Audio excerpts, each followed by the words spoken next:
All right.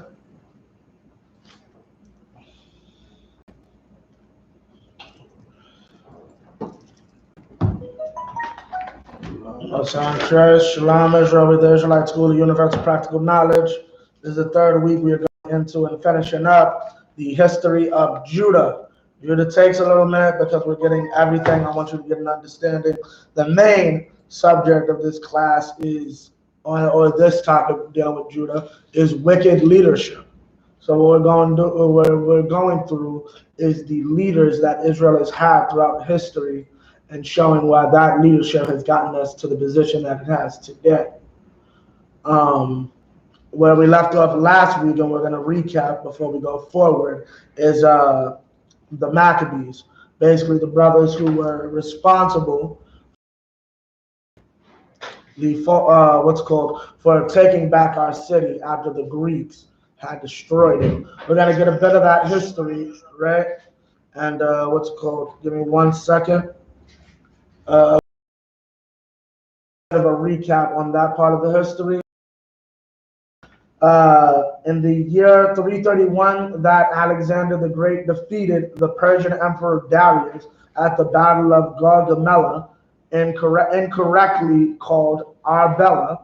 A new transformed the history and culture of 3 continents. The so-called white man, is blessed with the sword. That's his main gift. That's how he came into power. He came into power simply through military might. Okay, and Alexander is called great by the European because of this. Alexander conquered across 3 continents. They say supposedly Attila the Hun, his empire was actually bigger than Alexander's, but I can't substantiate that. However, Alexander died in the prime of his life at the age of 32 because of debauchery and intoxication. To my knowledge, he had syphilis, I've heard. Okay. After the death of Alexander, his vast empire was divided among his generals. Ptolemy received Egypt. Ptolemy is, if I'm not mistaken, the great-great-grandfather of Cleopatra. That's why people adamantly say she's a white woman, because she is. To be fair, there's a possibility, I don't want to say whether it's strong or weak, she's Tia or Tamara. Meaning or Faith Evans. Meaning she's the daughter of a white man, but she has melanoid features or melanin features. It's possible Cleopatra did appear to be melanated, but technically speaking, that she has the blood of a white man running through her veins. That is a white woman, right? Not to mention, as it just said, Ptolemy received Egypt. He forced his way inside of Egypt and then made himself Pharaoh. Meaning, it's not like I'm going to come in to America and make myself king. I'm going to come into America and make myself president. And then I'm going to continue it like it's always been this way, even though I've just changed the regime. Okay? As time elapsed, there was constant war between these two dynasties, and Seleucus received Asia. Seleucus is the Seleucids, as you'll read, research them in history, are the cats who basically took over the Middle East. They received the Middle East. By the year, there was constant war between these two dynasties. By the year 198 BC, the descendants of General Seleucus had their capital in Syria, just north of Palestine. In the same year, the Seleucid dynasty in Syria compelled Egypt to give up Palestine, the land of the Jews. The king of Syria at this time was Antiochus III, right? When Antiochus IV usurped the throne in Syria, he entertained the thought of uniting Alexander's empire. This meant the conquest of Egypt. However, the province that bordered on Egypt was Palestine, meaning our land. When the around this time, Palestine doesn't even technically exist yet, to my knowledge. Palestine was created by the Romans. We are talking about the Greeks right now, technically.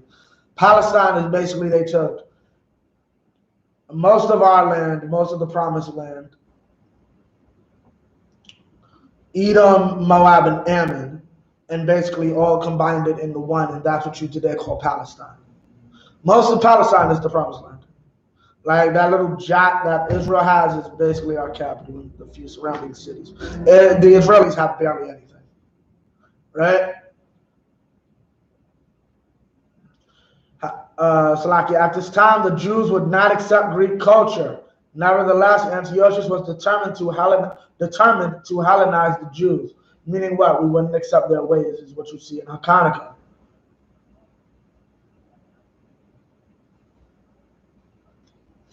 Okay, we're going to skip up this.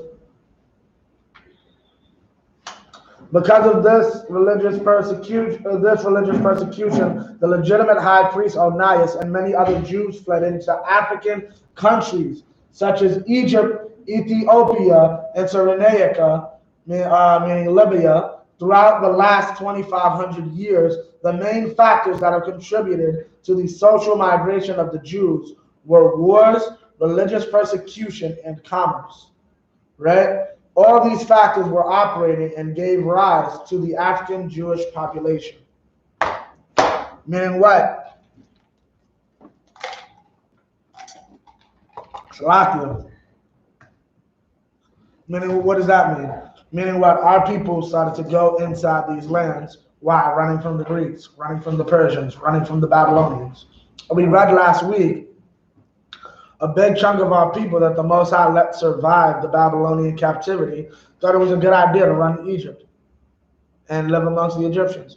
Now, mind you, the Most High killed the bulk of them, but he didn't kill all of them. So they're from the time of Babylon to the time of Egypt. And you can read about this in 2 Maccabees, because 2 Maccabees is a letter written to the Egyptian Jews, letting them know what happened in the book of 1 Maccabees. And giving them further things like, did you know a woman and her 7 sons were tortured and killed because they wouldn't eat pork? Giving them things like that, right? You have them people going inside of African countries. This man, Rudolph R. Windsor, he's a professor at Temple University, is building a case that a bulk of our people were inside of Africa before and after 70 AD, right? Give me 8 and 1, Baba Shah. Come on, Khan. This is 1 Maccabees 8 verse 1, Baba Shah. Come on, Khan. Khan, do your thing. 1 Maccabees chapter 8, verse 1. Now Judas had heard of the fame of the Romans, that they were mighty and valiant men, and such as would lovingly accept all that joined themselves unto them, right, and make a league of amity with all that came unto them. Verse 2, and that they were men of great valor. And they made amity. What does that mean? They made amity with anyone, except all that, and made amity with all that came unto them. Khan. Is that friendship, sir? Basically, yes, friendship. They made a league or a friendship with anyone that came up to them. And they'd lovingly accept all that joined themselves unto them. What does this sound like?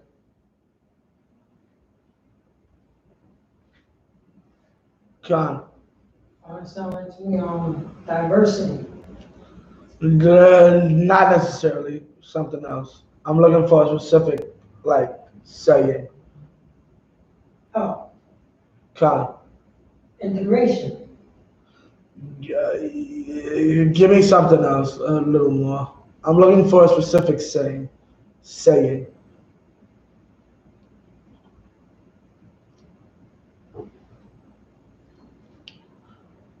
For time's sake, I'll help you out. Give me your cold, your sick, your whatever the hell that statue says, right?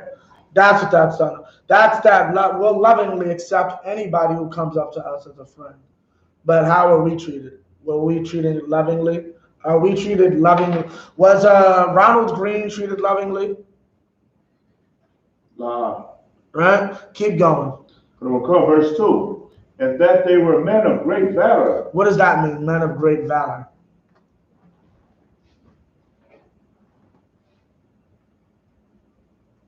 Come. Anybody? They were Slovakia. They were popular mighty men. They were like basically popular, well-known mighty men. Popular and well-known mighty men. Valor. Okay, look up valor. Come. One more. Let's just be like skilled in war. Look it up. Look up valor. Perhaps are you looking it up? Con. Great courage in the face of danger, especially in battle. Keep going. The medals are. You good. Okay, great courage in the face of danger, especially in battle. Meaning what? The Greek army was very powerful. The Greek army was a threat. Alexander the Great took over 3 continents. Understand that, right? And the Romans fought them. They have great valor, right? They fought the Spartans, right? They have great valor. Come. Alexander fought the Spartans? No, I'm talking about the Romans. Alexander would be the Spartans. And the Romans beat Greece and usurped them. That's why you're going to find out that's why Judas is falling in love with them, so to speak. He's enamored with the fact that basically for the same reason, okay, this is no different than Huey P. Newton and Martin Luther King. Both of them were leftists. Are y'all familiar with that? Are y'all familiar with the term? Oh, Salaki, I believe you said that from what I recall you saying that the Black Panther Party, Salaki, you said that with the Black Panther Party is that something to the extent that they were still good with white people, like they'll let them in. They'll still. Okay, I'll go into that part. Okay, I'll explain that part. The Black Panther Party, the way you have to understand them is they weren't anti-white. They were anti-American. Right. Meaning, like, you can look up right now Marlon Brando, Black Panthers, and you see him with a tam and all that, dressed with the Black Panthers, chilling with them. They weren't anti-white, they were anti-American. Another reason this fits into it, anti-American means I can be friends with the Russians. Right. That's what a leftist is, right. Meaning someone who leans left in terms of that. Left has multiple meanings because left can also mean you're a Democrat. But in this instance, especially when you research like back in time, the 50s and 60s, when the Soviets were a threat to the United States, or were actually still around, that's what that term meant. You were a leftist, or you supported leftist beliefs, meaning you supported the Russians. Like, have you ever seen Panther? You've seen Panther? God, a long time ago. What were they making their money originally? How were they making their money? Selling what? Well, in the movie they was selling like books. Whose book? The communist books, but was it Chinese? Mao Zedong, the communist leader of China. That's how the Black Panthers started. Before they were even out of California, it was Huey P. Newton and Bobby Seale, trunk of their car, or read communist books. This is why half the reason the government did not like them. Obviously, it's a bunch of united black men and so on and so forth, but you are working with my enemies. And this is why the Most High was able to easily have the white man take them down, because you can't do that. And I'm not going to stand with you doing that, because you think the Russians are going to help you when I'm your only help. And that's why the Black Panthers got the destruction that they did. And that's why Judas is about to get the destruction that he is. Right? Keep reading. Oh, God, sir. It was told him also of their wars and noble acts, which they had done among the Galatians. Right. And how they had conquered them and brought them under tribute. Verse Verse 3. Brought them under tribute, meaning they're powerful and they're taking power, right? Keep going. Verse 3. And what they had done in the country of Spain. And what they had done in the country of Spain. Keep going. For the winning of the mines of the silver and gold which is there, and that by their policy and patience. You could drop to verse 6. I'm going to come verse 6. How also Antiochus, the great king of Asia. Who? The great king of Asia. No, how also? How also Antiochus. Who is Antiochus? We just broke it down.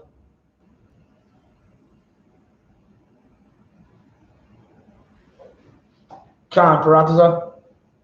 Right on Antiochus was appointed upon the region. No, that's Ptolemy. That's Ptolemy. Who's what's it called, Troll? Who's Antiochus? I don't know if I'm saying the same thing he's saying, but was he the second in command to Alexander? He was one of his generals, but who is he? Says it right in the verse. He was the great king of Asia. Why is that important? For what we're reading. What's in Asia?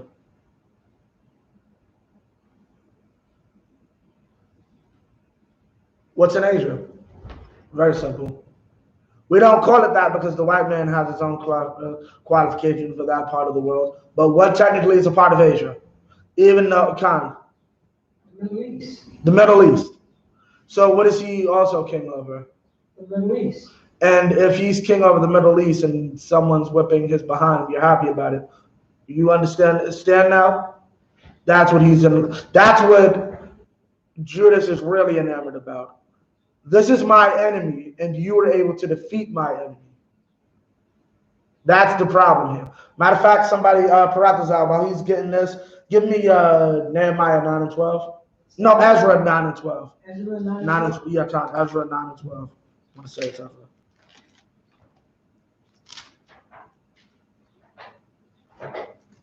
First Ezra 9 and 12? No, Ezra in the scriptures. Oh, Ezra. John, Baba Kashah. Keep going, Shaw. They came against them in battle, having 120 elephants, with horsemen and chariots, and a very great army, was discomfited by them. He defeated his entire army. Right? Keep going. An army with elephants in it. Do you know how insanely dangerous and scary that is? Right. Keep going. Verse 7, and how they took him alive and covenanted that he and such as reign after him should pay a great tribute and give hostages, and that which was agreed upon. Now, what is he saying? What did they do?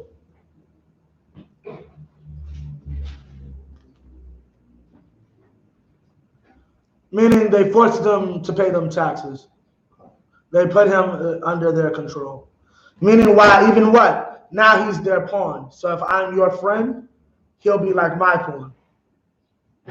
This is what Judas is thinking about. Right? You got it, right, Paratazar? Come on. Keep going. Verse 9. Come, verse 9. Moreover, how the Grecians had determined to come and destroy them, and that they, having knowledge thereof, sent against them a certain captive, and fighting with them slew many of them, and carried away captive their wives, their children, and spoiled them, and took strongholds, and brought them to be servants unto this day. Meaning what? What's called the Grecians, so they did to Antiochus, and said, oh, we're not letting this stand. So they said, we're going to go and we're going to fight the Romans. They lost and became slaves to the Romans, right? And this cat is sitting here like, look at all. Now, here's the problem. You The problem he really had is that he was looking at his enemies more so on the aspect of looking at it more so of the aspect of look, they're defeating my enemies, so maybe I should be friends with them. When in actuality, you should just look at it as the Most High is doing His justice for the evil they did to me by having another nation come and doing evil to them. Right? Keep going. Verse 11, it was told him besides how they destroyed and brought under their dominion all other kingdoms and isles that at any time resisted them. Meaning anyone that got in their way was stopped. Right? Keep going. Verse 12, but with their friends and such as relied upon them, they kept enmity. Meaning they kept up a friendship with them. Keep going. And that they had conquered kingdoms, both far and nigh, insomuch as all that heard of their name were afraid of them. Okay, meaning what? They're no different. Now you're going to understand. Now understand, how did these people become great?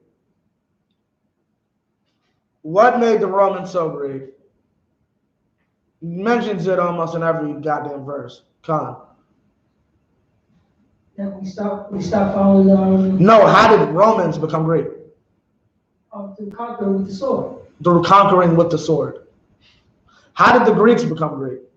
To conquer with the sword. Through conquering with the sword. You see any difference here? But he's so enamored by the fact that these people who hurt me are being hurt by these people that I'm gonna forget about all that these are basically the same goddamn devils. And what's it called? Like, QEP knew and actually thought the Russians would actually give a damn about black people. I got a friend who has a Russian mother. Full-blood Russians will tell you, don't go there alone. You still are a black woman. You look like one of us. You will not come home. I will wake up one day in the morning, turn on NY1 or Bronx 12, and this just in 20-something-year-old woman goes missing inside of Russia, so on and so forth, and I would just be there sad. The Russians do not give a damn about you, just like the Americans do not give a damn about you. And that's the problem. He did not understand there is no difference. This brother did not understand there is no difference between a Grecian and a Roman. And because of this, we suffered as a nation. Keep going. Verse 13, also that whom they would help to a kingdom, who those reign. What does that mean?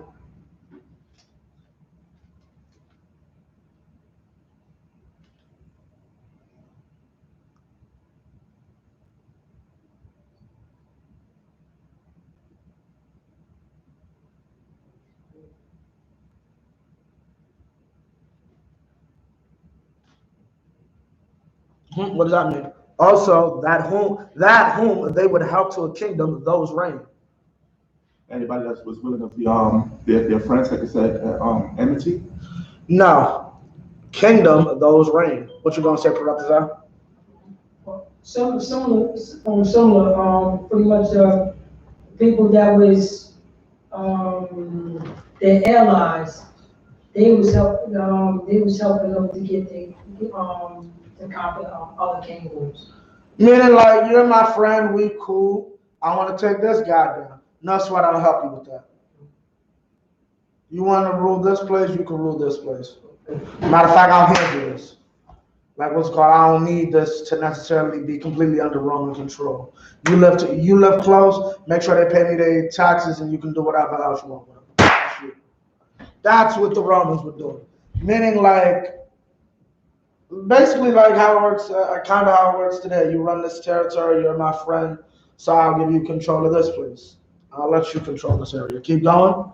And whom again they displace. And if I don't like you, I'm going to take you out of power. That's how it works. Like, America did not like Saddam Hussein running his country and doing things how he wanted to, right? So they came in, they didn't like him, and they took him out. They displaced him. Right? Keep going. Finally, that they were greatly exalted. Greatly exalted. What does it mean they're greatly exalted? And this is a very important thing you have to understand about our leaders being a leader, and leadership. And basically, what you have to be careful of. Khan, what you gonna say throughout this up? They was, they had, they had, prosperity in their enemy's kingdom. Okay, yes. What does exalted mean? So, it was, let me see, Look it up. To be put on high, to be praised. To be put on high, to be praised. Khan, look it up. See what the exact definition. Okay, to be put on high, to be praised. I like that. Let me see if I can get the exact definition real quick. You got it? Anybody got any questions so far? We all exalted. You got it? Professor? Khan, do your thing. Exalted. Hold someone or something in very high regard. To hold someone or something in a high regard. Meaning what? They are exalted, meaning everybody else, or there are people that exalt or hold the Romans in high regard. Just like there are people who exalt and hold America in high regard. However, at the truth, America is not a land of the free. America is not a just place. Like a white girl can get raped by a white boy. Let that white boy be well connected. I can't destroy his future, so he gets probation. That's not justice. And I'm not even talking about us. I'm talking about the things they'll do to their own, like in this place, right? This isn't someone you should be trusting. And that's the problem. Y'all want to exalt a man or exalt men that you don't truly understand. A man says one thing and does another. Like, Joe Biden does not feel sorry about the crime bill. I honestly believe, really, Joe Biden got a big sum of money for creating that crime bill. Now how much people invested in the private prison industry made? They probably paid him a buttload of money. Go up there in that Senate and give a whole speech about how these niggas are going to beat your mother, hit your sister, and rob your father. And that's literally almost word for word what the man said. You can look up his speech about the 1994 crime bill. He even said, I don't care if it's possible that we caused these people. Now, why is he saying that? What's it called? He's saying that because, if I'm not mistaken, a year or two prior, a cat came to Congress with evidence saying, yeah, the FBI, with the office of the president, caused the crack epidemic. So everything you're seeing on these streets and on the news was technically caused by the United States government. Joe Biden said, I don't care about that. We need to lock these people up for a condition that we caused them to be in. Right? But these are the people that are exalted. The Romans are exalted because they went around killing and being bullies to another group of bullies, not realizing they're just two brothers, two bully brothers. That's it. And at the end of the day, you deal with one bully, now you got another. It's like them old cartoons of those old shows. You see a cat, it's a kid who always gets bullied by somebody. Then one day he goes to school and there's somebody, bullying the bully. But then he's happy until he realizes, wait, this is an even worse bully. The other bully I'd have $10, he would leave $5 so I'd at least have something to eat. This guy's taking the whole time, right? That's basically what we were dealing with. Keep going. Verse 14. Yet, for all this, none of them wore a crown. What does that mean? And tell me if that sounds familiar, who that sounds like. None of them wore a crown. What is a crown? Who wears a crown? Show? A king, sir. A king wears a crown. So what is it saying? None of them wears a crown. Mind you, this is like centuries before Julius. Paratiza? It's saying that they wasn't king in the normal sense. Like they was. They technically wasn't king in any sense. But it was still exalted. They were exalted. Who was exalted? The ones, I'm thinking the ones that don't, that is not wearing a crown. Exalted. Who's exalted? Yeah, who's exalted? The Romans. The Romans are exalted. And then verse 14, yet for all of this, none of them wore a crown. Shaw, what you gonna say? Meaning that like even though they helped defeat these other countries, they received no acknowledgement of that. No, they received acknowledgement. Y'all gonna pay tribute and y'all gonna what's called be a part of the Roman Empire, right? But for none of the yet after all that, none of them put on a crown. What does that mean? Meaning what? What kind? That in a sense, they Okay, you got to know a little about history. You know, what is the government of the Romans? So say that one more time, please. What is the government of the Romans historically? What is their government? Democracy. Technically, yes, by the word, but technically speaking, you'd want to say a republic in the case of Rome. Oh. I'll explain. I'll go a little deep into it. Rome is okay. Greece is a democracy. Every man over the age of like 21, let's say, I get a say in the government, right? I'm the elected leader, right? So I get all of your votes, right? Then I go to the main place, I might be Athens or whatever, right? And I say, we're voting yes to more roads, right? And then every other city-state will come and vote their yes, and that's how everybody's what's called done. Rome was different. You vote for me, and then I go and I do all the deciding for you. America's a little different where it's a democratic republic. So it's a combination of both. You have somewhat of a say, but at the end you vote for me and I do all the real. But here's the thing. Does Chuck Schumer, the majority leader, the main cat who controls the Senate, does he have a crown on? Do you have to bow before Chuck Schumer? No. Do you have to technically bow before Biden? Does he wear a crown? No. Okay. Is Donald Trump illegally being investigated by the Department of Justice because he's a king and the king can do no wrong? Or is he a president, or can a president actually do wrong and be convicted? He's a president. He can do wrong and be convicted. None of them wear a crown. None of them exalt themselves above everybody else. We're all equal, which is completely against the scriptures. We are not all equal.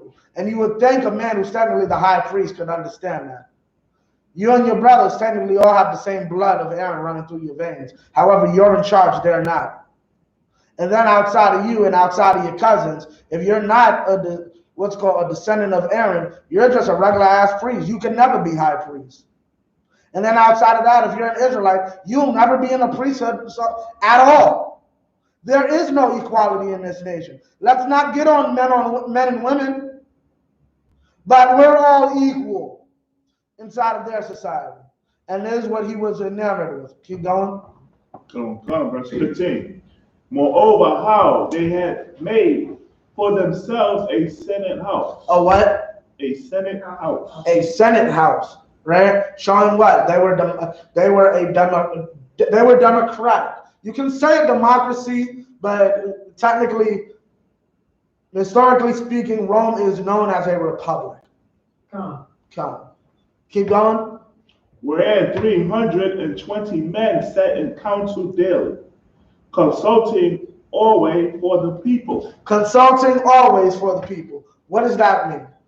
Mitch McConnell is put in power to vote yes to a race for him as a senator like 3 times and vote no for a raise to minimum wage like 8. Read that last part again. Come on.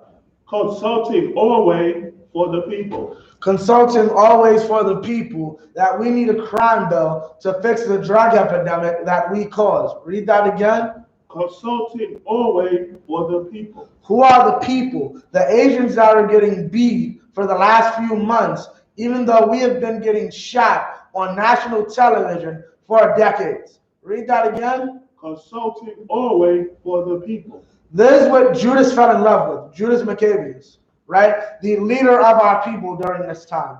He fell in love with a group of people that from the outside are seemingly exalted as these beautiful, loving, and strong and valiant men. But in actuality, they're just a race of murderers, no different than the murderers you were already dealing with. The Greeks are a democracy too. You know, the Greeks make a league with or whatever. The Greeks give you a vote. Judas Maccabeus was not a woman. He was a man. Technically, he would have been considered a slave, but if he had played his cards right with the Romans, with the Greeks, he could have possibly gotten some citizenship and would have been in the same But you know what? He already knew the white man. The white man is the devil that the Bible speaks of. But here's the problem. He thought these white people would be different from these white people. Keep reading. To the end, they might be well ordered. To the end, they might be well ordered. That everything might be good for these people, right? Everything's not good for us. And they don't do it, and it's the opposite for us. Things that are done in this country are to our detriment or to our hurt, right? Keep going. Verse 16. And that they drop that. 16, yeah, come. Verse 16. Are y'all familiar? Y'all familiar with Roman culture or not? A little, yeah. So, come, keep going. Verse 16. And that they committed their government to one man every year. Are y'all familiar with this or not? Because it's very famous.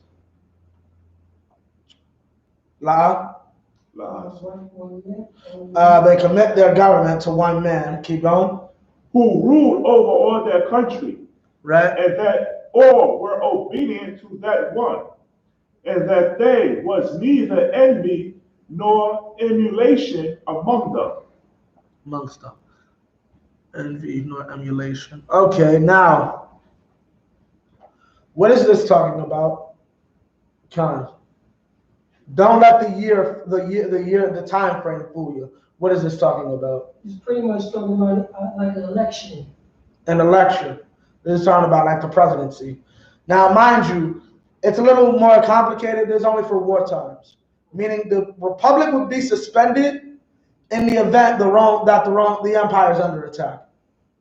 We can't have a council about which way we're going to tell the army to go for like the next 2 days, and people are breaking down the door. You're in charge, y'all. Go and do whatever you need to do to make sure everything's correct and valid, right? For time's sake, I'm gonna just let you know this is how Julius Caesar came into power. Rome was under attack. Julius, you're in charge. No sweat. Okay, we won the battle. The battle's not over. Rome is still in threat. The battle never ended. Julius died and his son had to take the throne. Actually, Julius was killed because the battle never ended and his nephew Augustus had to take the throne. Christ was born under Augustus. Augustus was a Caesar during the time of Christ. For those who didn't know. Basically, so just so you know, cheaters. Basically, there was no war. Julius won, but he wanted to keep his power. This is who he wanted to, Donald Trump, honestly, and it's so funny because during the beginning of Trump's presidency, I likened him to Julius Caesar. Because even though he's not a warrior like Caesar, a lot of Trump characteristics are Caesarian. Like, Julius was a warrior.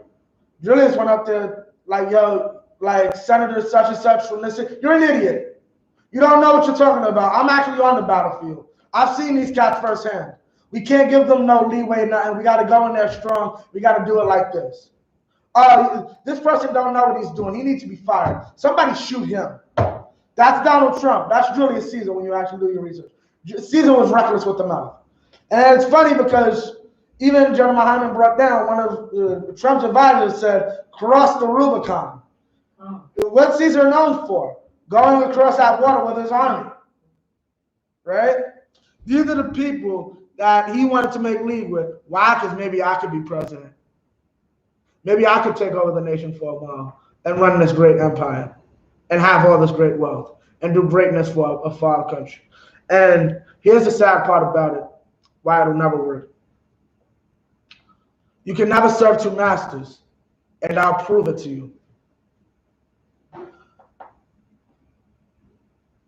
Is the president of the United States of America the president of black people? Understand what I said? Is the president of the United States of America the president of black people? Charles. Huh? Council. So he deals he deals solely with black people and black issues, the president of the United States. Joe Biden is really up right now dealing with solely black issues. You said what? Not solely. Not solely. So is he the president of the United States of America, or is he the president of black people? United States of America. The United States of America. What are you going to say, Paratas? No, I was going to say a quote from Barack Obama. Okay. He said, I'm not just president to, to black people, I'm president to the United States. Exactly. And that's exactly what I'm going to bring up. Now, what do you hear anytime you bring up Obama did nothing for us? What do people say? Huh? What? He was black. No. When we say and complain Obama did nothing to help the black community, what do a lot of them say? There's mainly two things I heard growing up. Con.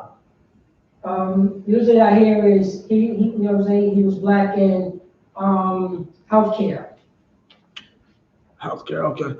Yeah, no. Okay, no, not necessarily not what I was looking for. Sure, you want to give it a shot?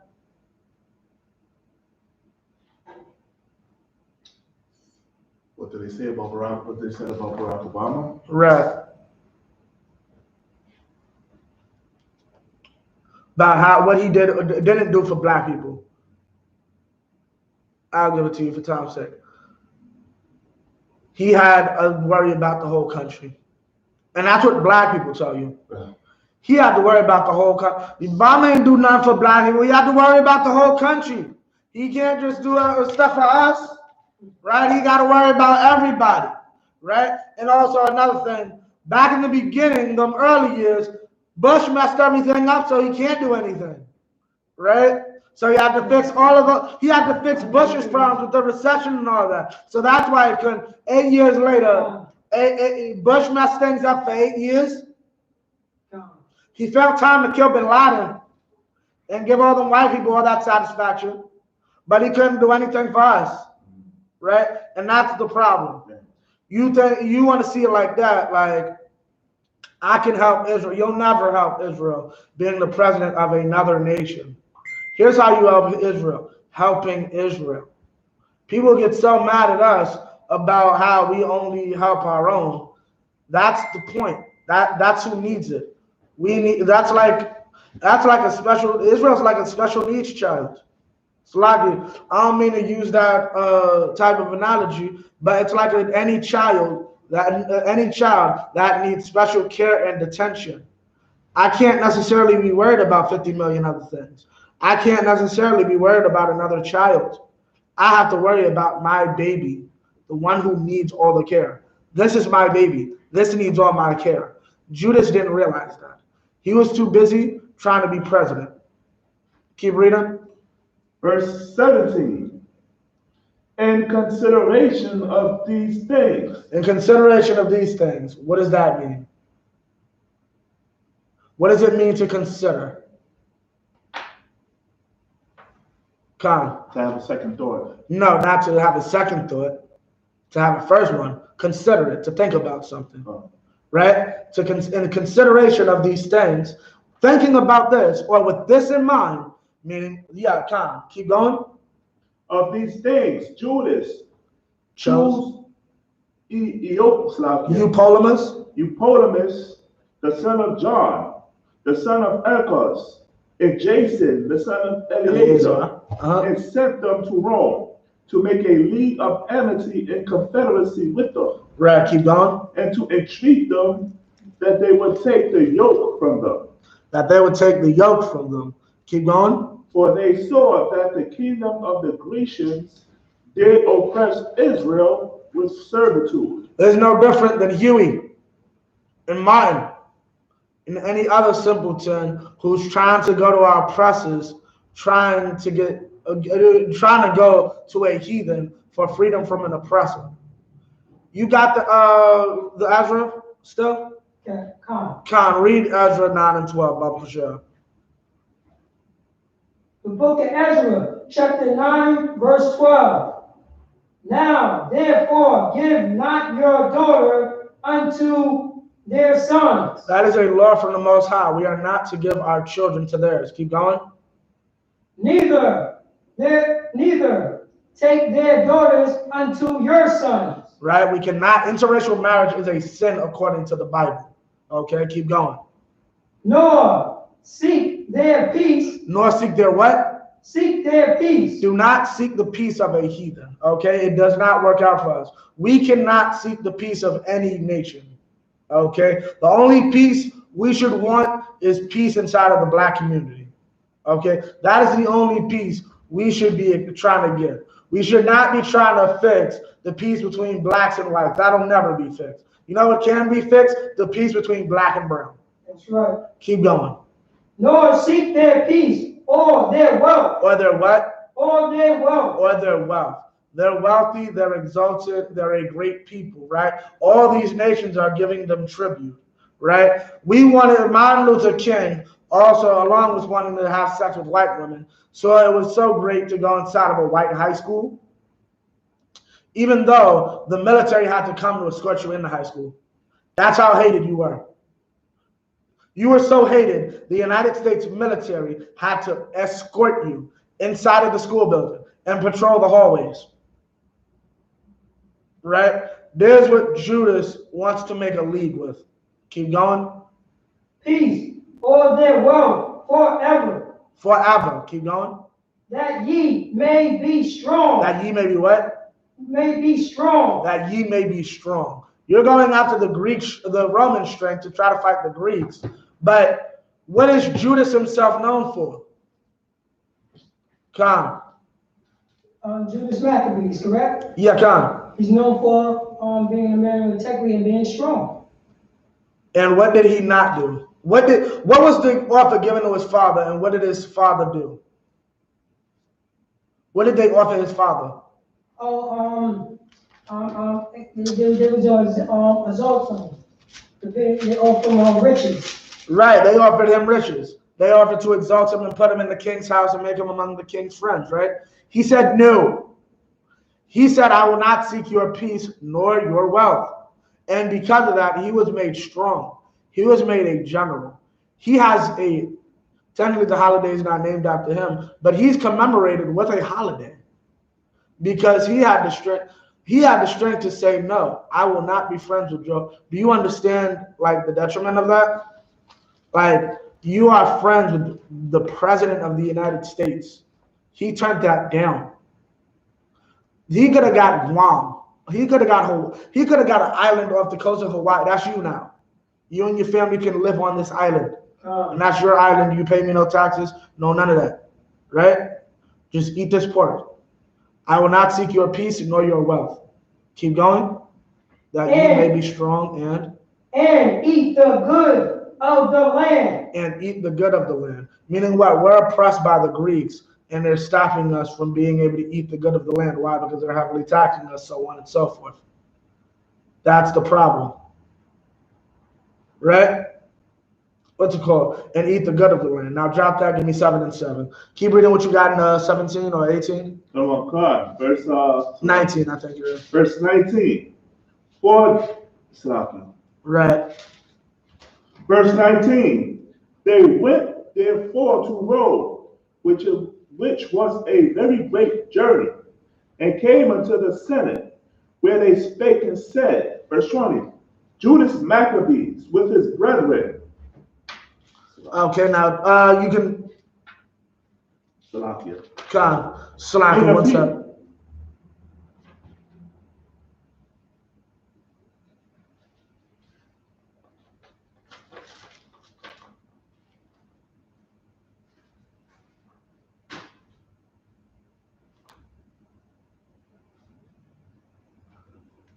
Salakia, 1 second.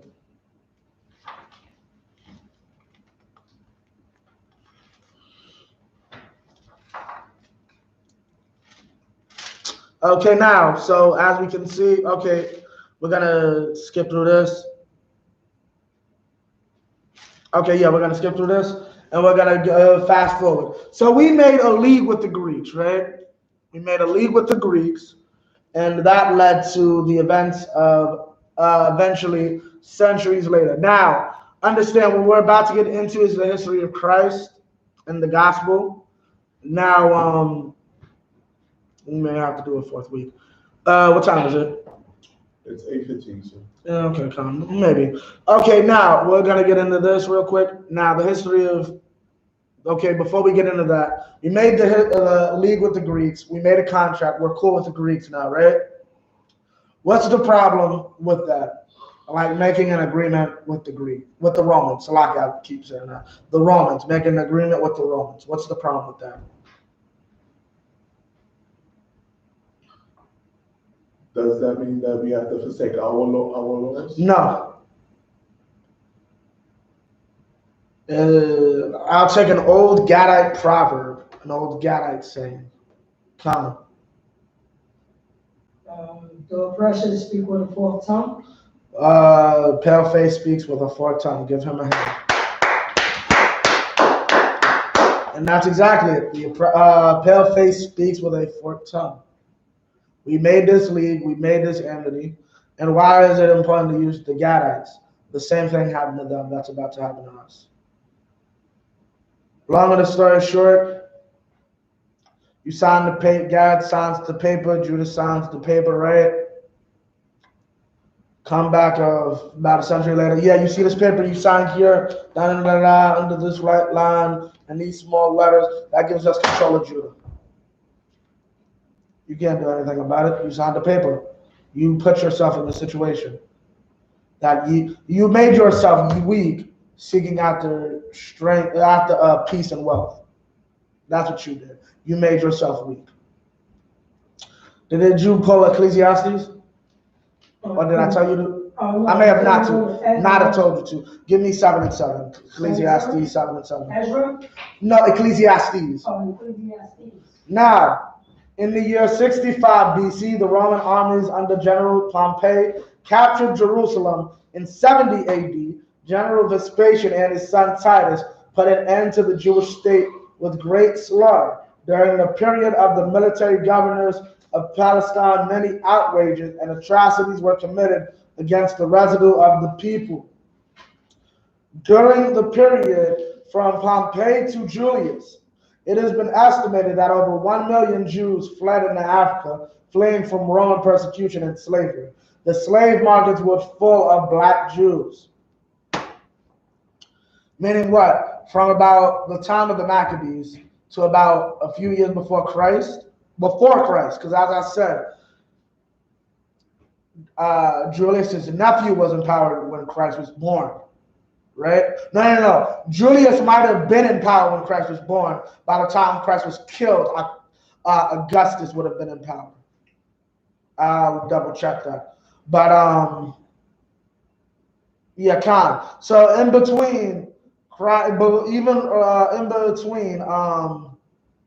the coming of the Greeks and Christ's ministry, a million of us were already inside of Africa, right? Already living inside of that land. Salaki, is there any? Give me Matthew 24 and 15. Salaki, so you want me to read on Ecclesiastes? Yeah, give me 7 and 7, Bible show. Yeah, come. The book of Ecclesiastes, chapter 7, verse 7. Surely, oppression maketh a wise man mad. Surely oppression maketh a wise man mad. Okay.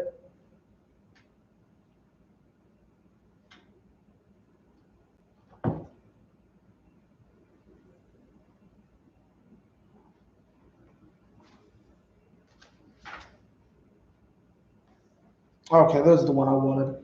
29.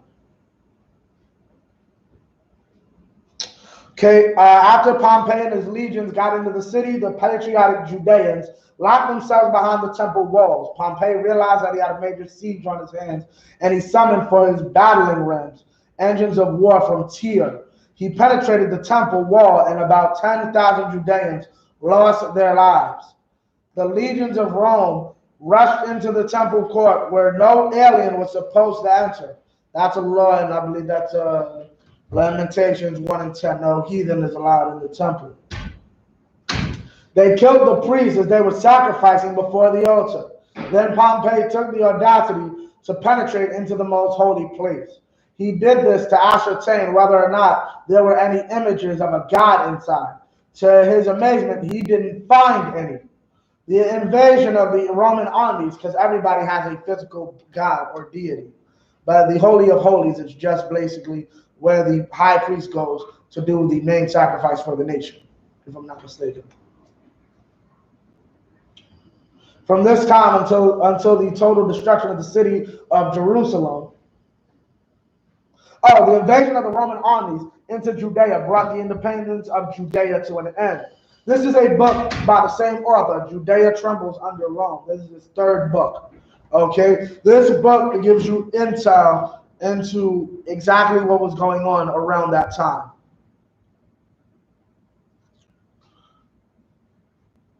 From this time until the total destruction of the city of Jerusalem in 70 AD by General Titus, Rome interfered in the social, economic, religious, and political affairs of Judea on a grand scale. General Pompey deprived Hyrcanus of his royal title and gave him only the high priesthood. The previous high priest of the Hasmonean family held both titles of high priest and king. Because that's what they did. They let Judas be both the high priest and the rightful king of the land of Judah. Okay?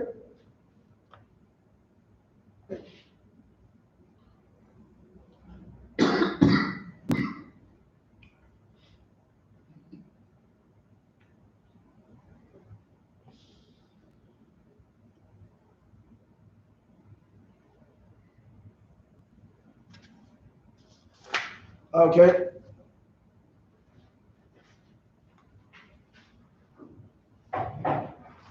Come.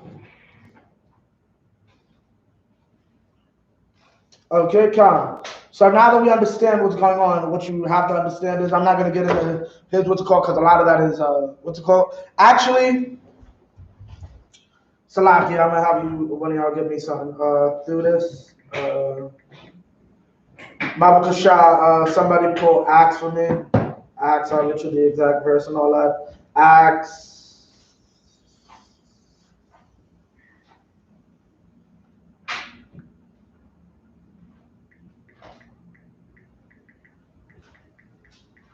Oh, Salaki.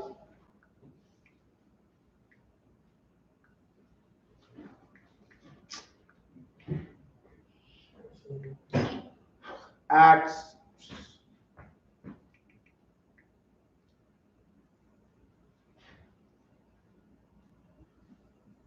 Yeah, had it right. 5 and 36. Acts chapter 5, verse 36. Yeah, Tom, let me get this. Let me know when you got it. Acts chapter 5, verse 36. Read it. Well, actually, 36. Keep going, 36, yeah, for before. Come on, Khan. Acts chapter 5, verse 36.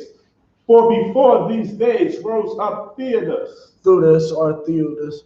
Now, mainly, okay, this is the describing the Pharisees traveling to counsel about what the hell are we going to do about these disciples of Christ. Meaning going out on the streets preaching his words. right? And rousing up the people. We're gonna we might have to save a little half this for next week because that was a dead one. What's it called? Christ was a rebel rouser. That's how he was seen, right? Now the thing you have to understand is that's how the disciples remembered him and carried on his work, right?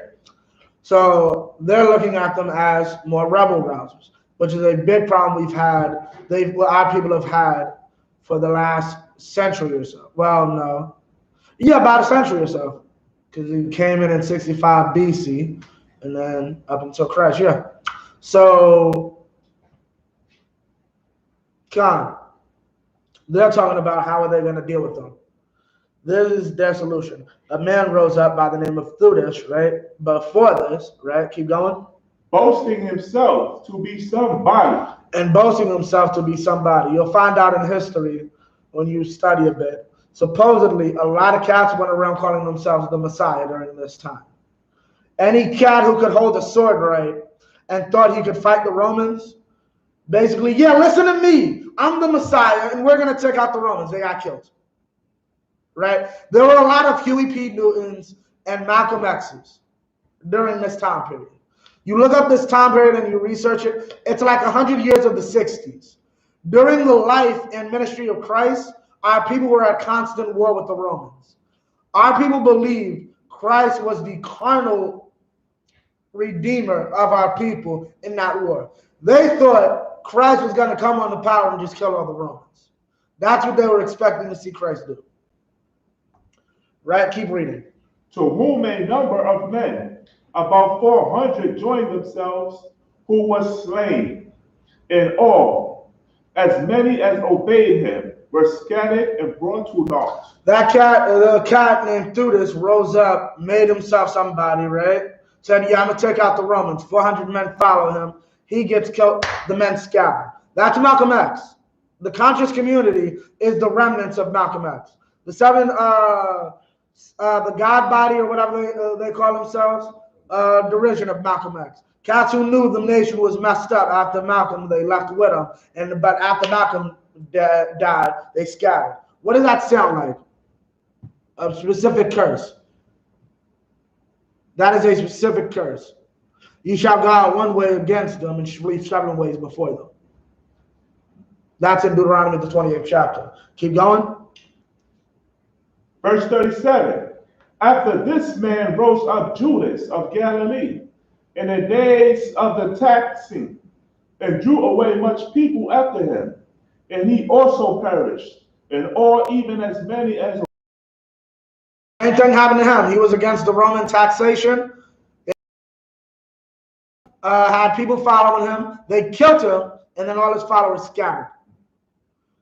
Okay, that's the history of Israel during this time period.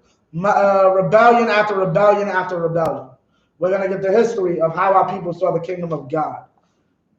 Drop that. Go back in the Apocrypha. Give me Second Ezra 6 and 9. Like most conquerors, the brutal Romans had to maintain their hostile domination over the Judeans by sheer force.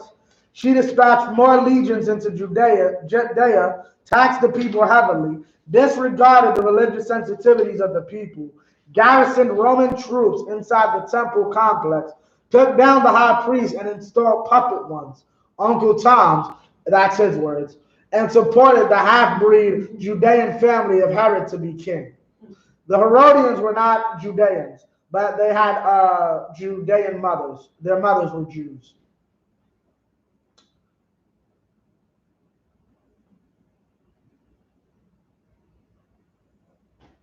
Give me, you got it? Give me 6 and 9. Second Ezra chapter 6, verse 9. You have to understand, this was in the mind of every Jew since the moment this was said by Ezra. Okay, read. For Esau is the end of the world. What? For Esau is the end of the world. Keep going. And Jacob is the beginning of it that followeth. What does that mean? What does that plainly say? Parenthesis.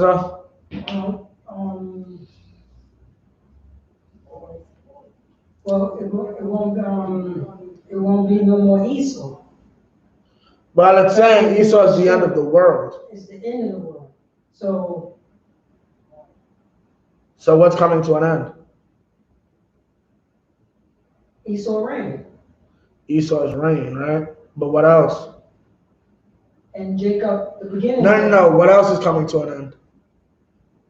Not just Esau's reign. The oppression on Israel. Yes, but give me a better answer. Who oppresses Israel? Are we talking about specifically the Romans at this time? No. You want to give it a shot, Joel? Esau and all the other nations. The Esau and the other nations. Oh. Esau is the end. Why is it saying Esau specifically? He's the last one. Esau is the end of the world, meaning the world of the age of society. What age of society? The age we're not in charge of. Esau is the end of that age.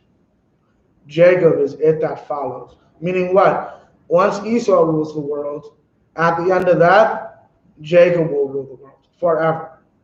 Every Jew knew this during this time period. Right? Now, why is this important? This Judea trembles under Rome, page 31. Rebellions became. Many Judeans believed that the dawn of the Messianic age was impending and that God would establish a righteous kingdom that would overthrow the persecution of the Romans and the Herodian family. The anticipation of this righteous kingdom under the assistance and rule of God's laws became known as the kingdom of God or the kingdom of heaven. The word heaven here is symbolic of God. Hence, God's presence abiding over the new Judean kingdom after the overthrow of the Roman and the Herodian family. The kingdom of heaven is not a new idea. And need to understand this. Many of the things that we say and doing here are not ideas created by the Israelite School of Universal Practical Knowledge. Many of the things that you see Christ do are not inventions of Christ. Christ did not invent the white man is the devil. The devil is a term for a liar or a deceiver. That's what all our people were calling the Romans during that time. Y'all a bunch of devils.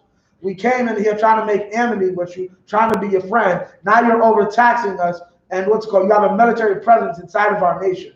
You are the devil. You are the liar. You are the deceiver. You're worse than the Greeks. The Greeks weren't even this bad.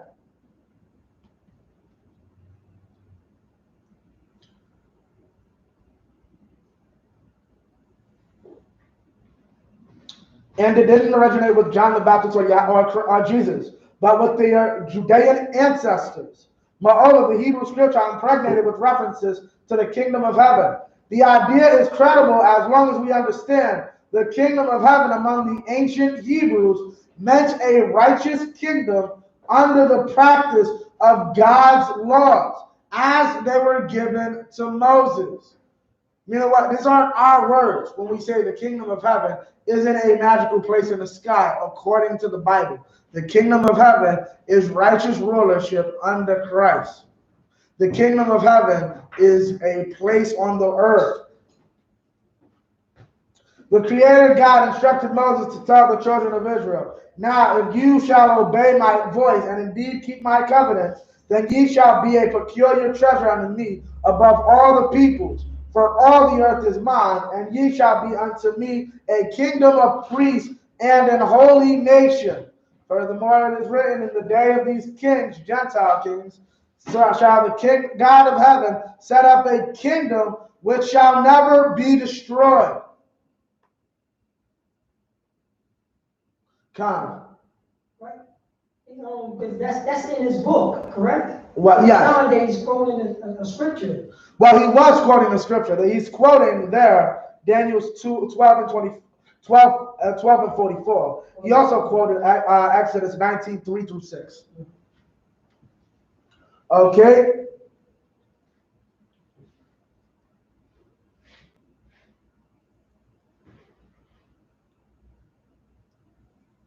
Okay.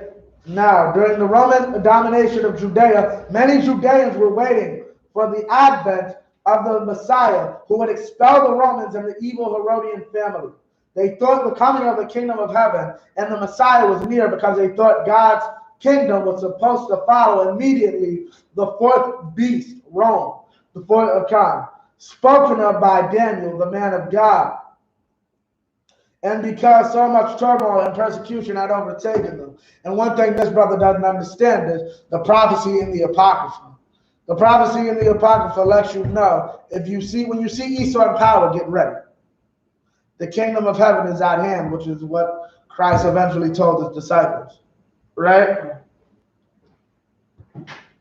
They thought that the prophecy of Jeremiah 31 through 9 had been fulfilled in their days. With this conception in mind, some Galileans and Essenes of the third and fourth religio-political philosophy proclaimed to their countrymen, repent, for the kingdom of heaven is at hand.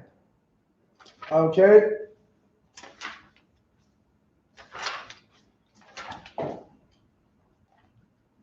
Salakia, 1 second.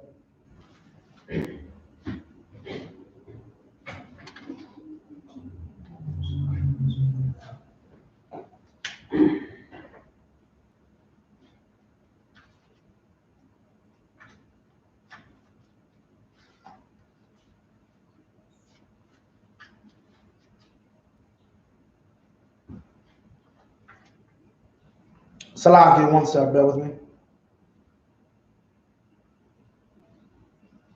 The kingdom of heaven concept taught by John and Jesus was nothing new. All of the prophets stressed this point, beginning with Moses and ending with Malachi.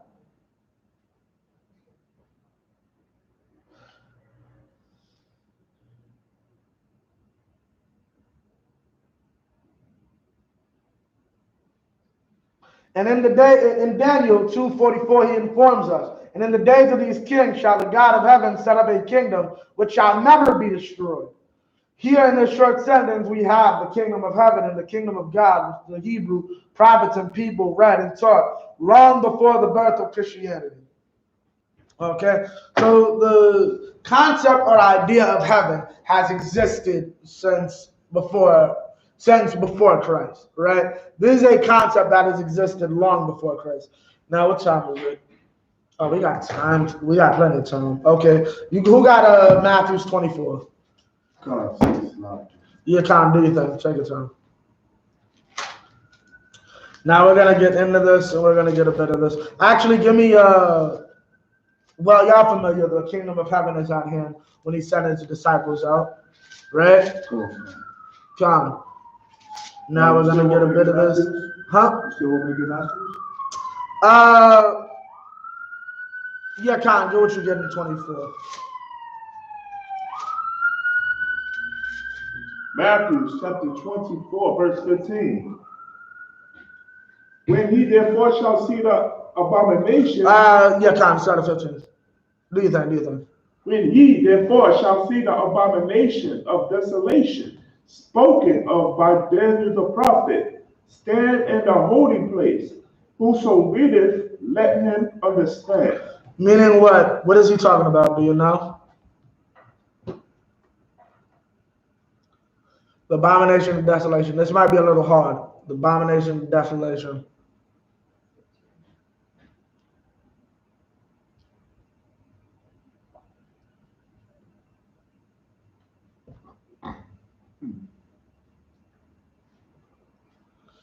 The destruction of the temple.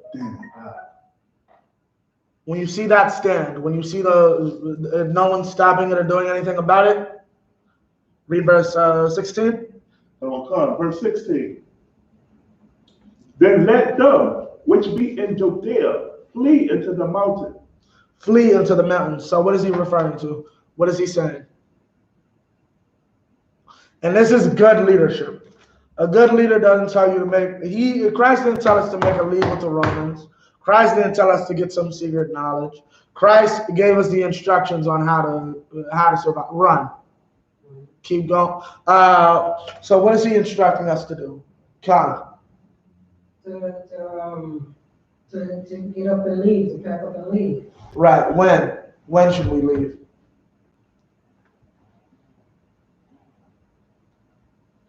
When we see what?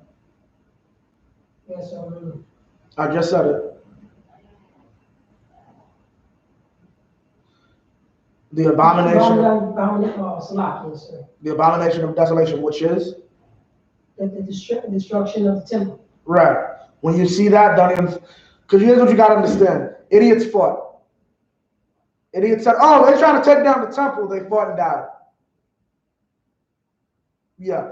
Don't be like them. You just run. The battle's over. God will stand with the Romans today. Don't even bother fighting. Run. Right? Get this, Salakia. This is back in Babylon and Timbuktu. In 70 AD, General Vespasian and his son Titus put an end to the Jewish state with great slaughter.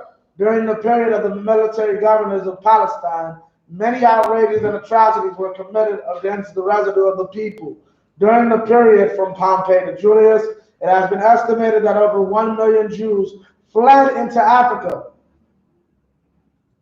Okay? Right? Now, do you know why the reason for 70 AD? Come. That was when the Roman persecution came into our homeland and slaughtered us? No.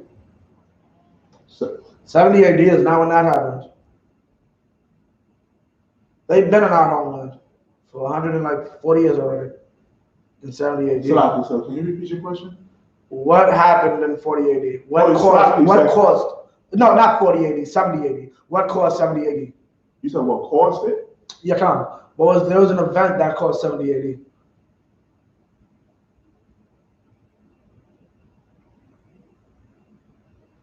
You may not know about this one. 70 AD, for those who don't know, 70 AD wasn't when they forced their way inside of our land. 70 AD is when they destroyed it completely. They were already inside by 65 BC. So meaning before Christ was even born, 65 years before Christ was even born, the Romans were there, right? 70 AD is when they said, we're not dealing with Jerusalem anymore. We're going to burn Jerusalem to the ground. Come. Salaki, I didn't know that's Salaki. So you're saying that they was already inside. In 60, okay, during the time of Christ, didn't he have to deal with Roman soldiers? So how did they get there? They were already inside. 70 AD, which would be about, give or take, 40 years after Christ died or whatever, right? That's when they destroyed Jerusalem. Come. Salaki, I just want to get this right, sir, because Salaki was when I was before I.S.U.P.K. Right, come. So I said it. So basically, I said it wrong. I said that they came inside. So don't say they came inside because they was already inside, right? There may have been the general who was going to do the killing. He possibly had to enter his way in or force his way in, right? But yeah, we were already being occupied, as the bucket stated earlier. That end. Like when the Romans came in 65 BC, that ended our independence. We were now slaves to the Romans. When you do your history on crucifixion and like to understand Christ, look up crucifixion. Only a slave can be crucified. Meaning what? Jesus was a slave to the Romans. That's how he was legally considered. He wasn't considered a Roman citizen. He was considered a Roman slave. So basically, the law was for the Romans. These people that we occupy is basically slave to us. Yeah, John, if you're not a Roman, you don't have citizen. Like, it's no different than... Oh, it's a lot. So if that is the law, that was and Paul was a Roman citizen. Right. So he was he, so it would be against the law if he was crucified? Right. Remember, they didn't even want to... they tried to arrest him, and he said, "This is how you treat a Roman." Like, cause you gotta understand, like here in America, like I could be, like say Cap sent me to Israel right now, like, and then say Joe Biden sent soldiers over there, right? And I'm speaking, I'm at camp or whatever. Israelis get mad and they try to arrest me. And they treat me some type of way because I'm probably some Ethiopian or some ish, or they think I'm one of the Demonicats, because the Demonicats, technically for those who aren't aware, they have no citizenship at all. They're not citizens of Israel, and the ones that were born over there technically aren't Americans. So they'll try to strong arm me thinking I'm a nobody, and then I'll be like, yo, this how you treat an American? And then when I speak with that New York accent, who is you? Where you from? Yeah, New York citizen. This is my address. I'm from the Bronx. Oh, and they'll back up off of me and are supposed to treat me another way. Christ didn't have that, what's called. He wasn't a citizen. They would treat him however they wanted to. What are you going to say? Oh, no, I was just going to say similar to what the Roman soldiers. Yeah, that's the whole, yeah, exactly. I thought you was what? I thought you was from New York. Yeah, I thought you was an Egyptian. Yeah, exactly. Yeah, no, I'm a Jew from Cilicia. Yeah, right? Now, what was I about to say? Okay, Con. Yeah, so that's the difference between that. Now, do y'all know what caused it in 70 AD? Because it took a while. Con. What caused the Romans to come and just destroy the land? Destroy everything. But I'm thinking, right? They cut off everything before they came in to destroy everything. Something like that, yeah. So they said they had the city surrounded and yeah, they cut everything off. Right. So what was the reason they did that though? It was very important. You probably won't get it because maybe it was like you say the rebel riders. Rebel, yes. Why? Do you know the reason for the rebellion? A man by the name of James the Just. James the Just was a Christian, but however, he wasn't just okay. So those who don't know, when you're speaking about it, he was in the truth. I won't use the word Christian. You understand it or read it historically when you're reading history.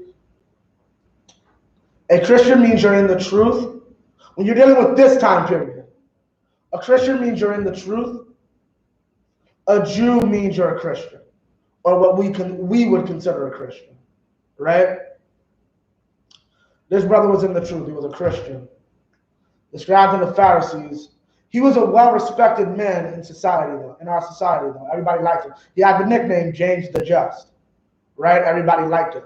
He was a good man. The scribes and the Pharisees wanted him to denounce Christ. And it's going to be funny when I explain who this man is. But give me James 1:1. I think it's in there. Okay, now, James refused to deny Christ, and they killed that brother, right? There's speculation on how he was killed, but it's a known fact. They killed him, and after his death,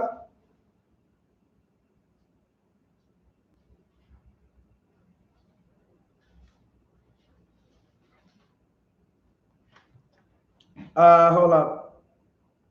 Salaki, I might have the wrong place.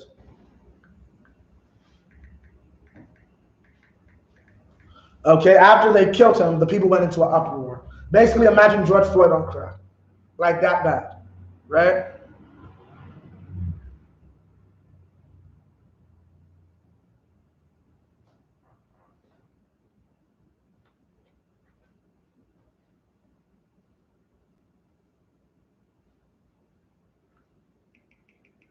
Okay, Salaki, give me 1 sec.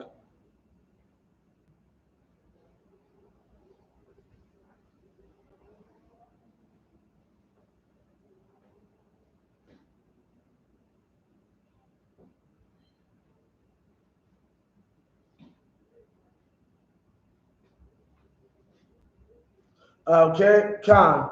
Okay, now James the Just is literally Christ's brother. James the Just. The scribes and the Pharisees didn't get enough the first son of Joseph. They thought it was a good idea to kill Jesus' little brother, right? Now, mind you, the first time, matter of fact, get that because we so like I'll surmise it because we're gonna have to do a week for so we can really get into the gospel because what's called Judas took up a lot of that. Now, the first time they didn't get enough, their problem was they were afraid. Yahushua, I gotta find the actual scripture because what's it called?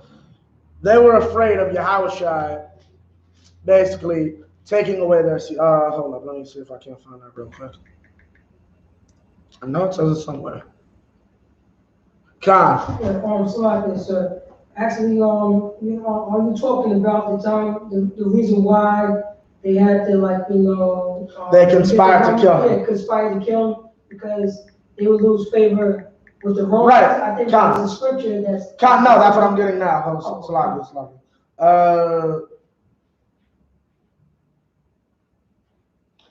Is that he the father of the devil? No, John 11:49, I'm sure. John 11:49. Khan.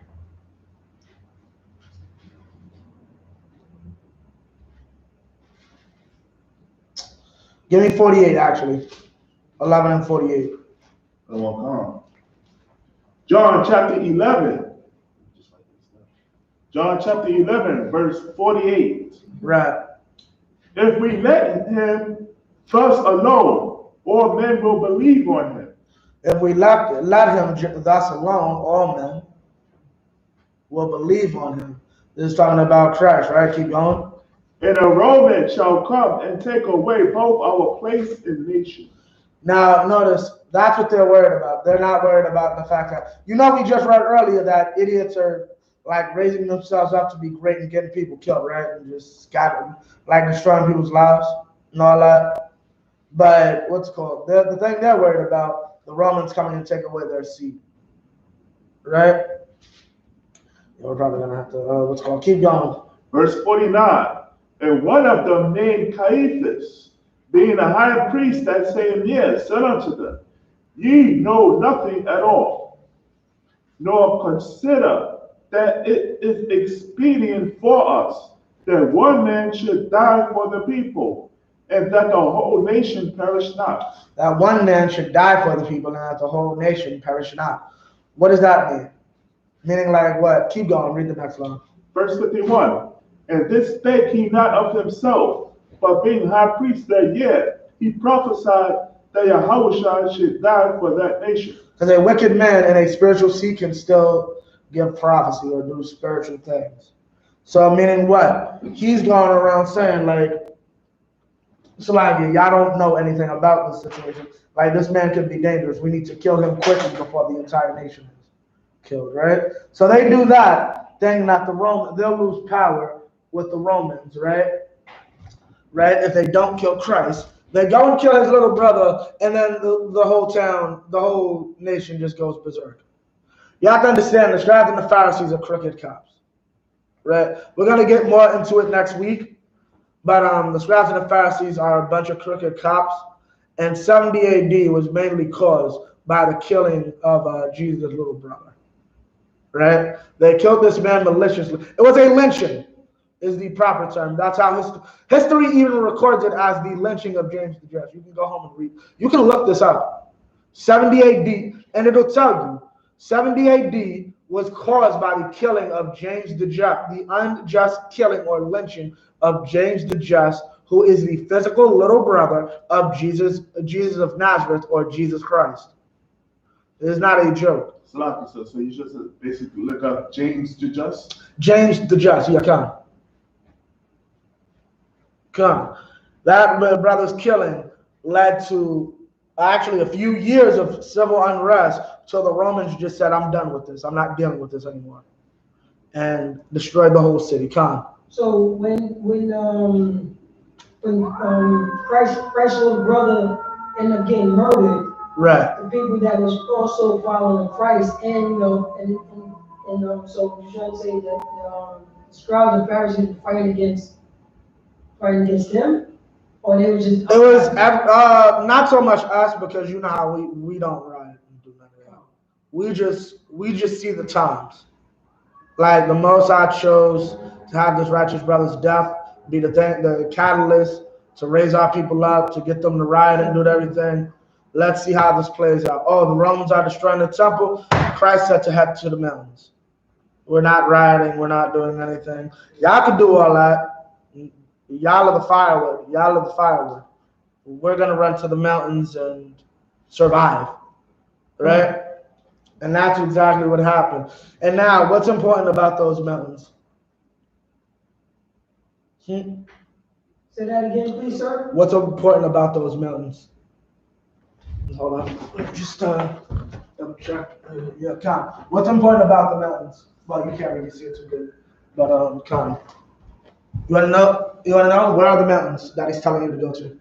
First ones are no what's it called? Yeah, there's no what's it called? Help me. What are the mountains he's telling you to go to?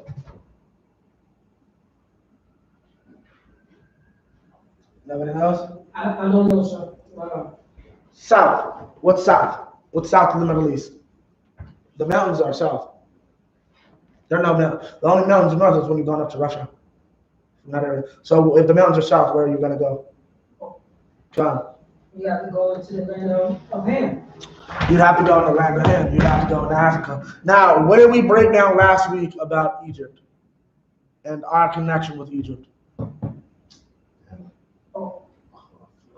Paratha. Connection that we always want to follow after our enemies and follow their traditions. So No. So like I said, is that so we could blend in with the other nations as far as our skin? That, but little more. There's a connection between us and Egypt. I mean, every time, historically, I mean, like every time. Well, we were shepherds. No.